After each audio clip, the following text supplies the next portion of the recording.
Right. I just want to finish that because I had to stop prematurely. I don't know how any of you can fathom what it's like for a victim to have their sanity attacked by a terrorist in a position of power under false pretenses, and claim a brain injury and a mental illness and threats to kill to do that. Now, up until 2006, I had to put up with all that bullshit and all the negativity that went along with it, and the foundation that McGreevy was trying to lay to cover up his own criminalities and his own abuses and his own incompetence and his own stupidity and his own criminality behind his position in power. I mean, you say the guy is fucking demented, deranged, delusional, and criminally fucking insane all in one. When you tell psychiatrists that, and you tell them why, they literally dismiss it, and they don't put it into their reports. They put into their reports, oh, you need to resolve the issues, but they don't write down what the fucking issues are. So it's another part of why the entire case is played out the way it is, and it's why psychiatrists, or forensic psychiatrists in this case, are paid to literally assist a terrorist in a position of power, to literally get a foundation to commit crimes against the victim. You know, there was never any doubt that I didn't have a brain injury. There was never any doubt that I didn't have a mental illness, because I was too easy going and Jesus, it's fucking insane. And the threats to kill, they were only instigated after they were found to have made a false declaration in my name. This is how criminals work. Quentin Doig is another terrorist who was involved in this case, as I said previously. You go through it for 6.5 years, and you literally, you want it just to stop being the fucking the abuse and the violence and the threats and the intimidation that it is. McGreevy has this ability to create conflict, to create problems, to create violence while he's instigating it. You know, he's the ultimate criminal bully and abuser. That's probably why he's fucking gay, and probably why he's fucking single. Because people like that are fucking dangerous. Reminds me a bit of Hitler, that fucker, actually. But the fact that he then gets away with it, I want to tell you is that he actually told me to go out and motivate myself in relation to him and his staff. Go out and try and motivate yourself, Michael. This was sort of coming up to that point. And so to take yourself from laying on a floor to trying to motivate yourself, and then he wants to use that as a criminal act on my part, or a dishonest act. There was no communication with the ACC. There was no interaction. There was no meetings. There was nothing to discuss anything. And there was fuck all to tell them. So there was nothing to be dishonest about. The fact that McGreevy had planned this from point A to point Z, by literally leaving out point A of his own criminality, and then moving to point B, and then using fear and violence, and then using alleged brain injury, mental illness, and then gradually getting everybody to literally assist him in the criminality that he's carried out, and the abuse and the threats and the intimidation and violence, and everybody turning a blind eye to it because it's not policed. You don't get to speak of all these crimes at review or appeal. You don't get to speak about all these crimes to, you can lay the complaints, you can lay the criminal complaints, but they don't do fuck all about it. They don't even do any investigation. So everything that they're doing is about provocation and entrapment. And this is where fear and violence used by a terrorist is in fact the violence of himself. These are violent acts. They are being used to carry out criminal provocation, abuse, threats, and intimidation of a victim.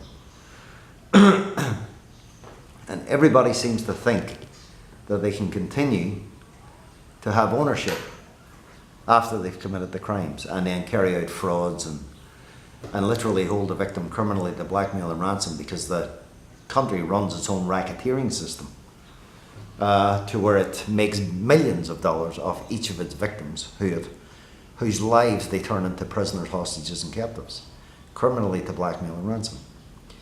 Now, to come to a settlement in relation to this case, to then have police assist them in carrying out the third or fourth part of their agenda, using threats to kill again, using criminal blackmail, using fraud, using dishonesty. These people planned this all the way fucking through. They didn't do any investigations. They didn't follow any policies, procedures or protocols. And they literally carried out a lynch mob action on my life, which I won every part of it except for what the courts would not let me win, and the corrupt lawyers who stood in my way of proving my entire innocence from start to finish. And that's the whole corruption of the system.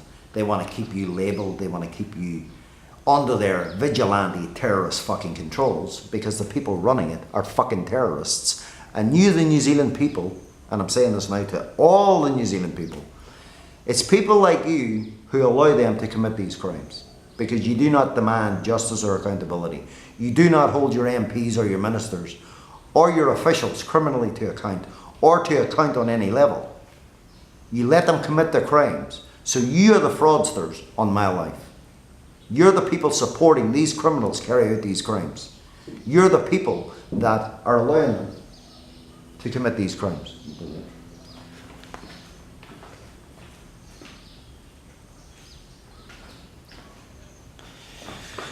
Now, you can make of that what you will. At the end of the day, a victim should not be held criminally to blackmail and ransom to take public-private criminal prosecutions for crimes that are well established, that the evidence supports what I'm saying about their corruption and criminality. And so it shouldn't be a criminally blackmailing, holding to ransom situation. And the people responsible for that are the mafia running the country. And the country was run by a mafia under Helen Clark, and it was run by a mafia under John Key. And they think that they can just victimize any victim they like and profiteer from their victims' misery and injuries while causing more injuries to their victims. So literally, they get to defraud their victims of their entire quality of life and of millions of dollars of income and the opportunity to live their life to the best that they can. Because they're too hell-bent on trying to destroy the victims' lives and then saying, prove it, prove it. Prove it at your own expense, because New Zealand is built on the fundamentals of organised crime that doesn't give proper lawful forms for addressing the crimes and the corruption and the criminality that ACC is founded upon. And yeah, but at the end of the day, it's New Zealand people who voted these people into power to deny people the right to sue. Now, when they denied people the right to sue, they weren't banking on not having a fully comprehensive system, because the government made out that it was going to be a fully comprehensive system, and then he turned it into 80%. Then they made this excuse for, oh, well, 20% your incentive. Go fuck yourselves. 20% is your fucking racketeering fucking costs. It's exactly what it is. And I'm telling that to the entire fucking New Zealand people. I don't care. 20% is what the government is charging you for being the mafia and running the racketeering system. The other percentage that all these con artists, doctors, specialists, experts are charging you, it's just fraud. It's all part of the fraud of what they're all running. Doctors aren't accountable for their fuck-ups. Lawyers aren't accountable for their corruption and criminality. Specialists and experts aren't criminally accountable for anything. They're literally getting off scot-free to commit any crime they like against any victim they like. So literally, their ACC is only funding the corruption of all those people with all these nice positions, doctors, judges, lawyers, politicians. All these professions are being funded by ACC. And the only people who are not being compensated are the victims. Yet they're still worth almost $40 billion. and they've literally left many of their victims in a grave. They've driven many of them to suicide, and they're covering that up too. They've put many in prison under false pretenses because they're the biggest organised crime run industry in the world. They're the biggest criminal abusers, serial violators and fucking rapists on the planet. And they're destroying people's lives. They're not restoring people's lives to the best they can be. They're literally shutting up shop, turning victims' lives into prisoners, hostages and captives, turning victims' lives into criminal blackmail, criminal holding to ransom situations. They're holding victims stagnant, stalemate, in Mexican standoffs. They're isolating their victims, they're alienating their victims, and they're attacking their victims on every level, through every Crown and government department, who are all playing their part in this overall organised crime run organisation and this organised crime run country. So I think, having said all that I've said, I think I've proven beyond any reasonable doubt that New Zealand, in my case and many other cases, is nothing but a mafia, organised crime, racketeering run country that claims to the world it runs a democracy, but yet denies victims the right to justice and accountability, has victims fighting for their own sanity, their own freedom, their own rehabilitation and their own health and well-being, for their own medical and treatment needs, that are being starved to their victims through their corruption and criminality and their organised crime behaviours. And if you don't like what I have to say, I don't give a fuck, because I'm always going to tell it exactly how it is. So you better start wearing and taking responsibility for the crimes you're involved in. Because other than that, you're going to end up with bloodbaths. If it's not me, it's going to be fucking a million other people. You can't keep doing this to your victims. You're not running rehabilitation. You can't keep controlling people's lives with fear and violence. You can't keep telling people this is an act of war against you and then say you have no fucking crimes to answer for.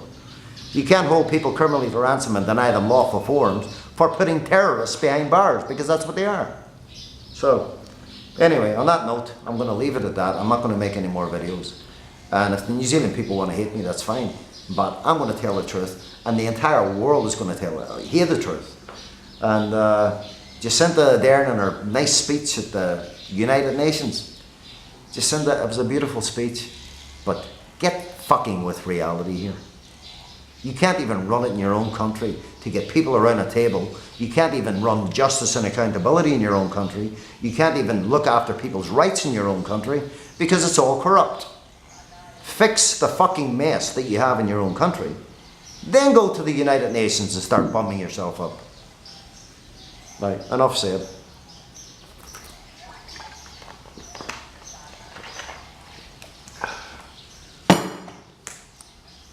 What more can I have to say? Get my life out of harm's way.